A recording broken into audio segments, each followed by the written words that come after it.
বিশেষ করে আপনারা যারা নারী তারকা, ছবিদের যারা এই সোশ্যাল মিডিয়াতে যে কমেন্টস কুরুচিপূর্ণ এই বিষয়ে আপনার আসলে মানে কি বলার আছে?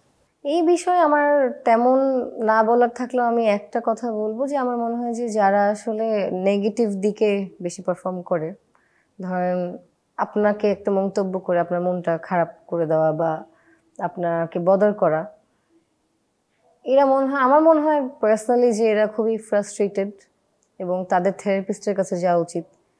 আম, তারা ধরেন, আমার মনে হয় কাইন্ডনেস সবচেয়ে বড় জিনিস। আপনার আরেকটা মানুষের সাথে কাইন্ড হতেই হবে।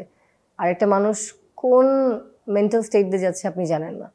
এখন আমি মাঝখানে অনেক এরকম দেখেছি যে সোশ্যাল মিডিয়ার কমেন্ট সেকশনে কমেন্ট পড়ে আত্মহত্যা করেছে অনেক নারী। বান্ডেল থাকলে প্রতি সেনমানিতে টাকা বাঁচবে। বিকাশ সেনমানি বান্ডেল কিনে জিতুন প্রতি লেনদেনে। সো এই জায়গা থেকে যদি তাদের বিবেকে না বাঁধে যে আমি কি করছি, আমি একটা মানুষকে কষ্ট দিচ্ছি, সে যদি একটা মানুষ না হয়ে থাকে, এখন ধরেন সে ফ্রাস্ট্রেটেড একজন হিউম্যান বিং, তার ওটা নিজে বুঝতে হবে যে আমি ফ্রাস্ট্রেটেড, তার নিজেকে নিজে হেল্প করতে হবে, তার ডক্টরের কাছে যেতে হবে। আমার মনে হয় আমার মায়া লাগে আসলে এদের জন্য। কারণ আপনি যদি ঠিক মানসিকতায় থাকেন তাহলে আপনি আরেকজনের ক্ষতি করতে পারবেন না, তার মনে কষ্ট দিতে পারবেন না।